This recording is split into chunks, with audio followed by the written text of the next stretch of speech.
Okay, today we're here at Knott's Farm, and I went to a booth right in front of the Calico Mine Stage, and it's called Jerked Out Jerky. And they have Jerked Out Jerky Pickle Lemonade, and this is a Blue Raspberry flavor. This is $14.95. So serving size is 4 ounces, and you get 35 calories in that, and 10% of your vitamin C.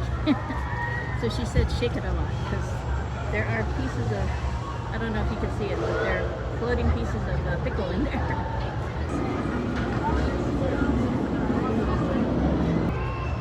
Okay, so let me try it out.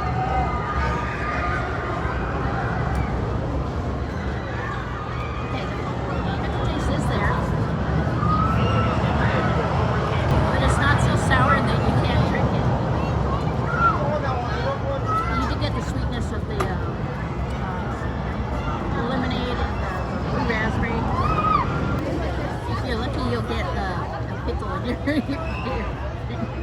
Because towards the end, somebody's gonna get these pickles. Also, there's little seeds of the pickles floating in there. You can see them floating around. That's why she said make sure you shake it. I think also some of the sourness of the pickle, it kind of settles. This one's actually pretty good.